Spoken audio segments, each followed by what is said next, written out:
Peggy, as a journalist, is used to observing events from a safe distance. But now she faces fear and learns that some people are forced to live with it to the end of their lives. My Brother's Keeper, Episode 4 of Peggy Delaney, starring Kyra Harper as Peggy. Hello there. You've reached Peggy Delaney, Toronto Tribune.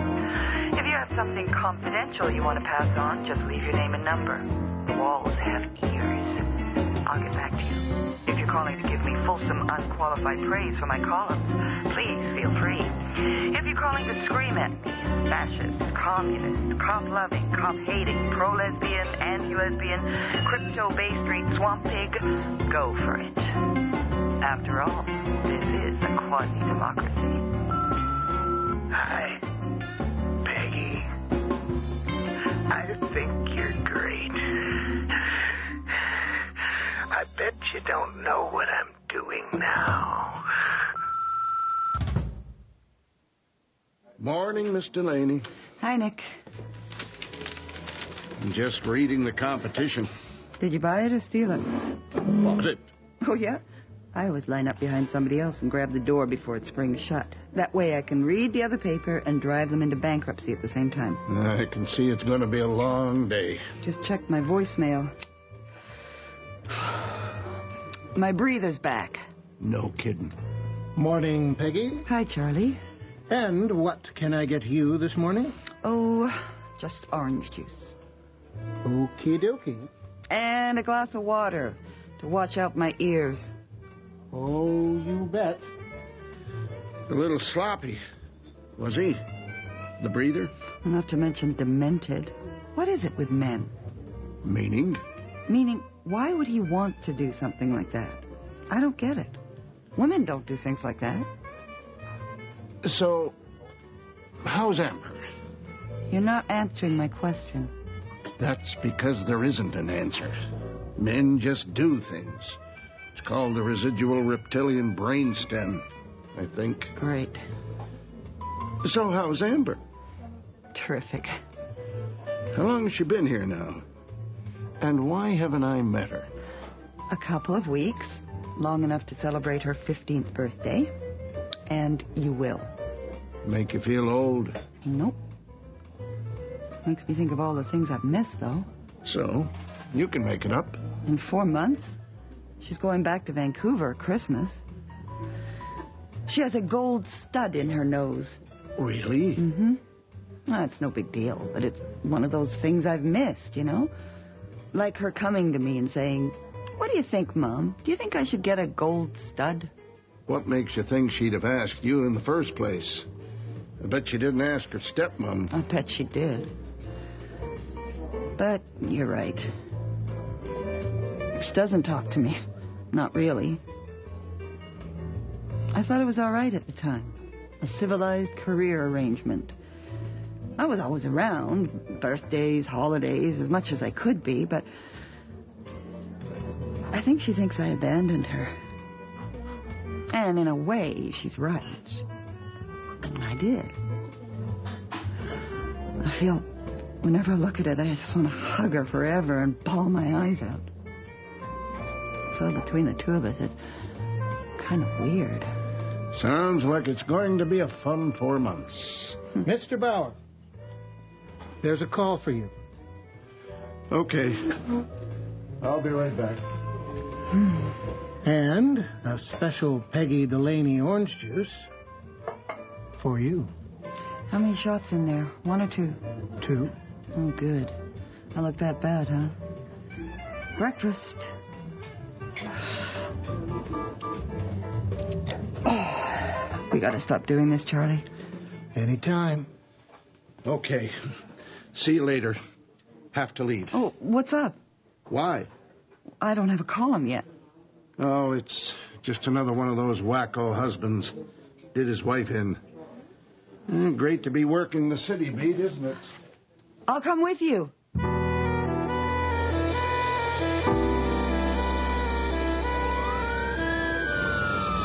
Never could understand why they use the siren when the person's dead. What's the rush? Where are the kids? A sister-in-law's place.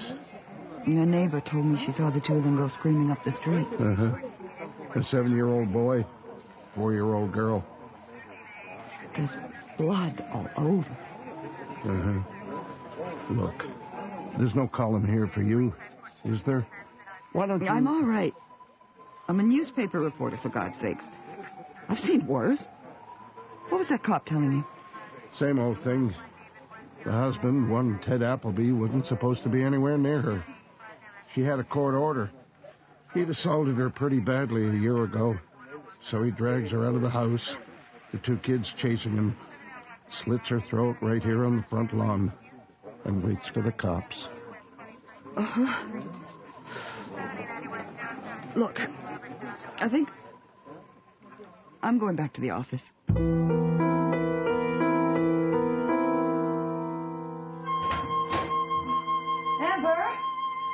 Amber, are you in here? Amber! Hi, Mom. Oh, hi. Look, how many times do I have to tell you? You have to lock the door when you're in the apartment. Sorry. When you leave, you lock the door. When you come back in, you lock the door. You lock it. Okay. What's wrong with you anyway? You want a coffee? No.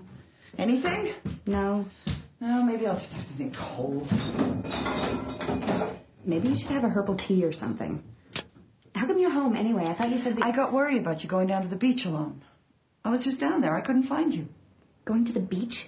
Mom, it's 2 blocks. You live on the beach. I know. I saw something this morning, and I just wanted to make sure you were all right. That's all. Call me stupid. I've got breathers. I've got dead people. What's that? What? That. My God, someone's in our bathroom. Oh, that. That's just... Oh, hi. Wedge. Wedge? This is my mother, Peggy Delaney. Very nice to meet you, ma'am. Where did he come from? Vancouver. Oh? When? About 5 days ago. Oh. So I suppose, obviously, you two are friends? Oh, yeah. I was gonna, talk to you. When? So, where have you been staying, Wedge? On the beach.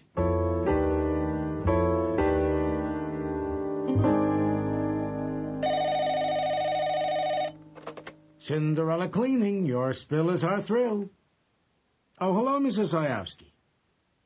Wednesday? I thought the party was... Oh, it's 3 days earlier now. How could you do this to me? No, I'm just kidding, Mrs. Zayowski. No, I'll send Raymond and Larry over there first thing tomorrow. I love you, too. Bye-bye. Oh, look, it's Mother Goose. Shut up.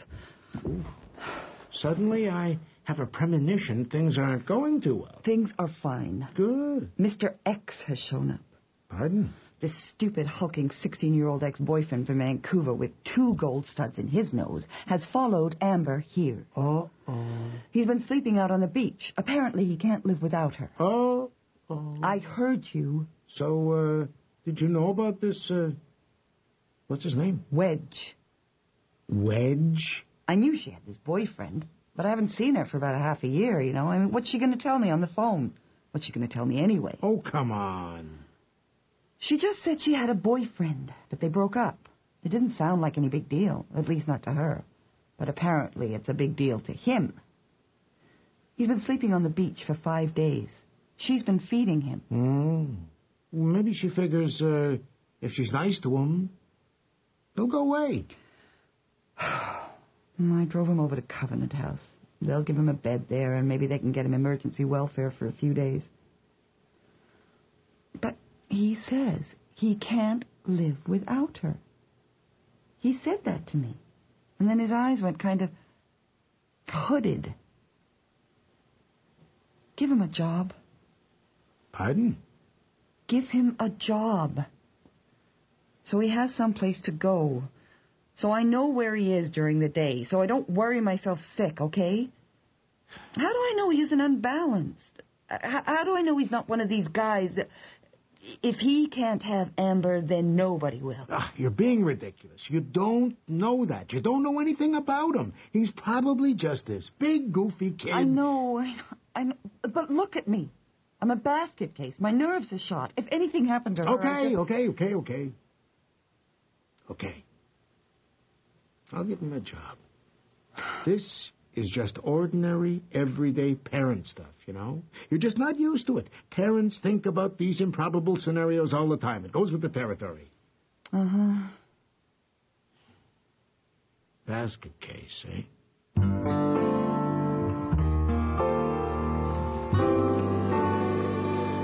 Hi, Nick. Peggy?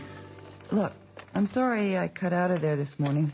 Wasn't very professional of me, but I thought I was going to lose my cookies. Well, that's okay. I want to follow that story up. Why? To prove I can.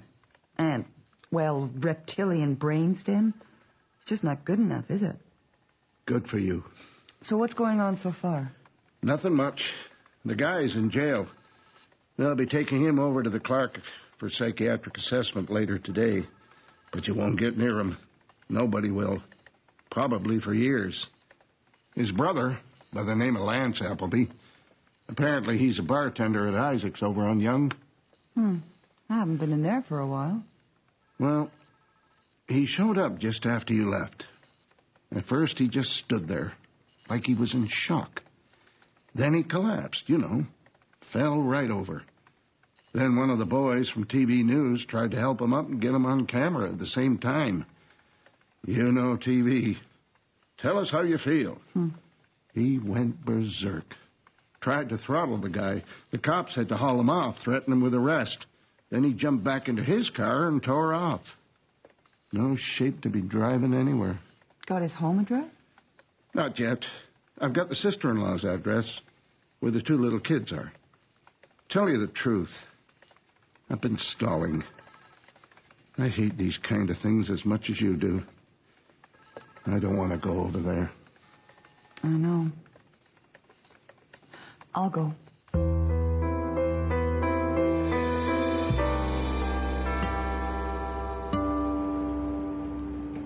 Hello. Michelle Appleby? I'm Peggy Delaney, a columnist for the Toronto Tribune. I know I recognize you. Oh, I wonder if I could talk to you for just a moment. I'm not Michelle Appleby. I'm her next-door neighbor, but I don't think so. Oh. She's been swamped by reporters all day. Who is it, Joan? It's that Peggy Delaney, Michelle, you know, from the Toronto Trib. I know it's a terrible time, but if you'd be kind enough to just give me a couple of minutes. It is a terrible time. How are the kids? Traumatized. I've had a counselor with them most of the day. So, you write those columns? Uh-huh. And I'd just like to ask a couple of questions about their dad. I'll tell you something. They should bring back the death penalty. Give women some real protection. Put that in your column. Shh, the kids will hear. They're just in the other room, playing with my daughter. Joan's right, though. There's a war going on. Oh? Between who? Come on in, then. So, I understand she had a court order for him to stay away. Those things aren't worth the paper they're written on. That's what I mean. There's a war going on. How many murdered women would you say have had those kind of orders? Quite a few. So you knew there'd been a history of trouble between them? Of course. Even after I divorced my husband, I kept in touch with her. She was the sweet, naive type. Battered woman syndrome. She probably didn't start off like that. And you were married to? Lance, his brother. So I'd take her out and we'd talk. When she told me what was going on, it didn't surprise me. Not really.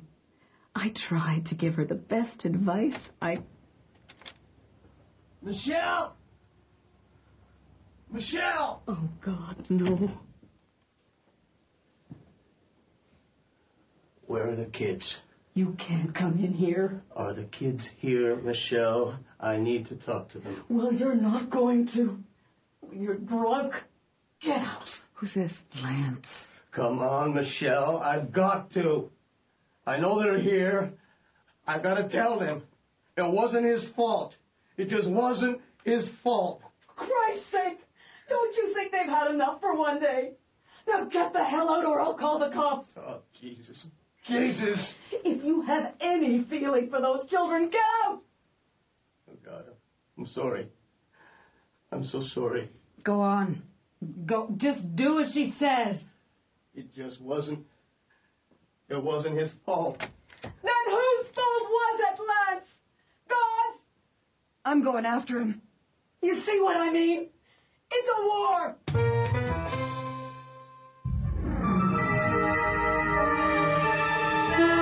XM Sonic Theater, Detective Stories.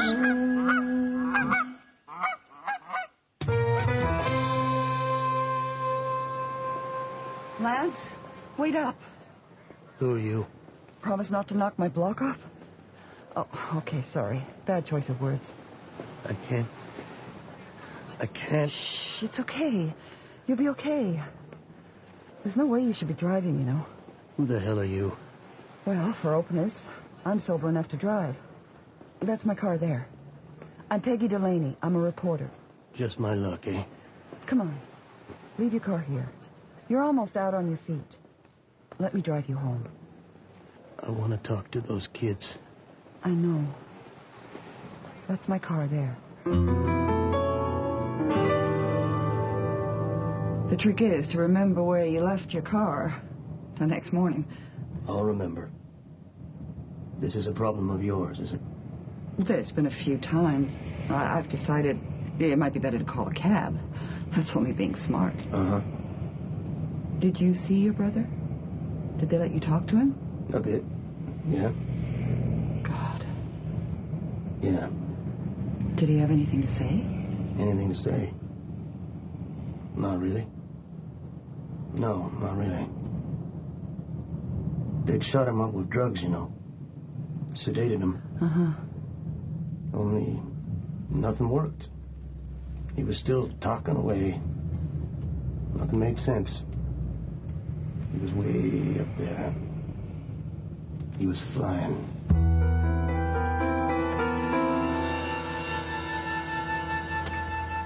There you go. Your place. Thanks. Thanks for not throttling me. What? I heard you took exception to a TV interviewer earlier today. I lost it. No, you didn't. Anyone would have felt the same way. You didn't lose it. Lance, I'm trying to get a handle on this. Help me, please? Do you have any idea what tipped your brother over? I mean, being angry, enraged, it's one thing, isn't it? But where he ended up, that's a whole different country. And it happens a lot. I'd say we report women murdered by estranged husbands, boyfriends, one every couple of months. Uh-huh. Do you have any idea at all what was going on in your brother's mind? No, I don't. Lance, you said it wasn't his fault. What did you mean? Look, I gotta get some sleep. Good night.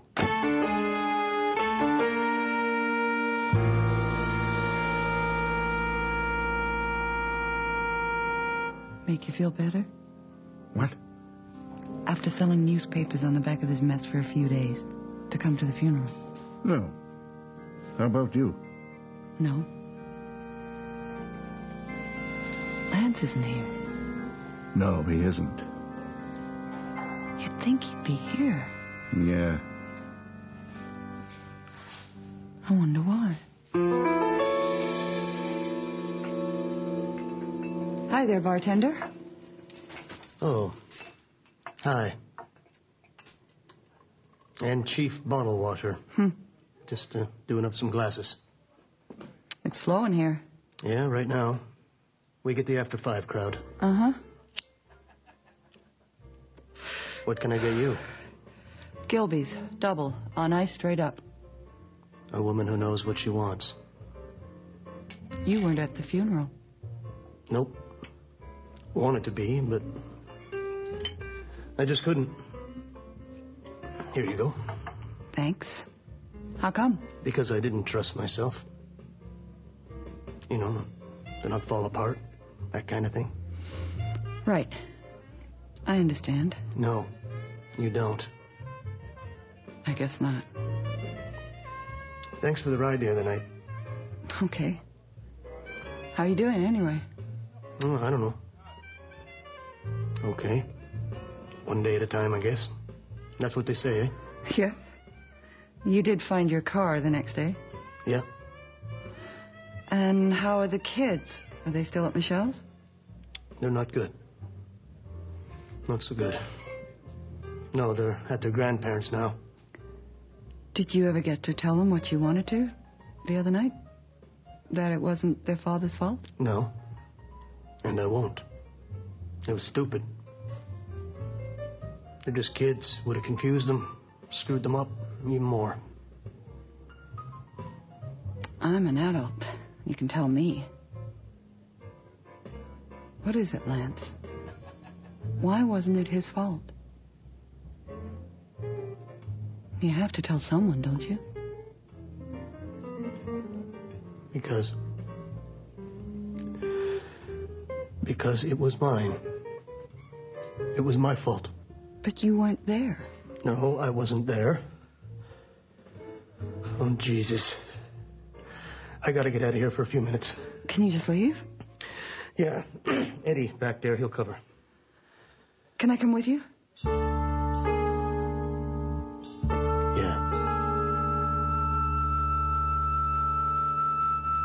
I haven't sat in a park for a long time. I sit in the one near my place all the time. Do you? Want one? No. My brother, Teddy, he was the baby in our family. Always looked up to me for some reason. Mm-hmm. Well, I wasn't always a fill-in bartender. I owned my own club not that long ago. The Hornet's Nest. Up on Mount Pleasant? That's right. I think I've bent my elbow in there once or twice. That was my place. Opened in 86. Lost it in 94. Recession? Divorce. Oh. Michelle. You met her, right? She cleaned me out. How'd you manage that? Because I kept the club. 100%. Gave her everything else. The house, cottage, investment fund. Because the club was my livelihood, you see. I needed the club to survive. Then, it started. Over Jan. Our daughter. I thought we'd agreed on joint custody, and then Michelle filed papers. She said I'd molested my daughter. Oh, Jesus. I fought her. Lawyers, expert witnesses. And lost the club. Everything doing it.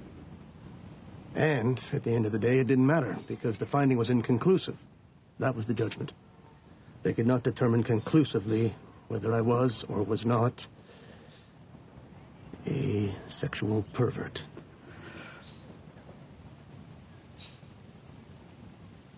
I never touched my daughter. I can only see her when there's a child care worker present. I'm afraid to hug her, touch her. And now, my own daughter won't look me in the eye. Lance, I'm sorry. Lance, I don't understand what this has to do with your brother. Because the injustice of it killed me. And I became poisonous. I knew Teddy had been pushing his wife around for years. Not a lot, but he didn't seem too serious. I didn't want to interfere. To tell you the truth, I didn't even want to know. I was over to his place. Over a year ago now. Her face was out to here. Eye closed. This was after Michelle had taken me to court for molestation. And Teddy told me, he said, I just needed to smarten her up. And I was so full of hurt and anger at anything in skirts, I said, I'm sure she deserved it, Teddy.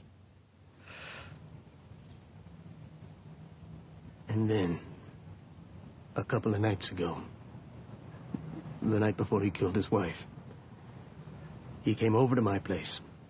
He said he was afraid he was going to do something bad. He was going over there because he had been ordered by the court by this time to stay away. And he was going to do something bad. And I was on my way out to talk to this guy about a partnership in a club, so I just kind of brushed him off. I didn't listen to him. I just kidded him. I said, don't give her the satisfaction, buddy. And I left him there. I left him there. So it was your fault, too. Oh, God. I could have kept him with me. Talked to him. Done something. I was so full of my own wreckage. I turned away.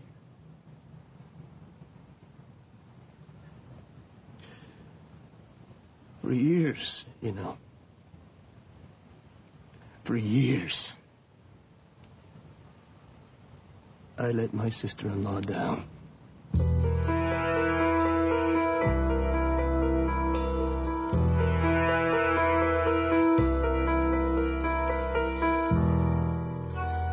You have been listening to My Brother's Keeper, Episode 4 of Peggy Delaney by James W. Nichol. Kyra Harper played Peggy. Katerina Scarsone was Amber. John Stalker was Bernie. J.W. Carroll was Nick. William Colgate was Charlie. Daniel DeSanto was Wedge. Randy Hewson was Lance Appleby. Angela Guy was Michelle Appleby. And Fern Downey was Joan. The music was composed and conducted by Milan Kimlicka. The recording engineer was Greg DeClute. Sound effects were by Drago Grandich. The associate producer was Leanne McDonald. The program was produced and directed by Bill Howell, the executive producer of The Mystery Project. Our coordinating producer is Barry Morgan. I'm Bob Boving, thanking you for listening and inviting your comments.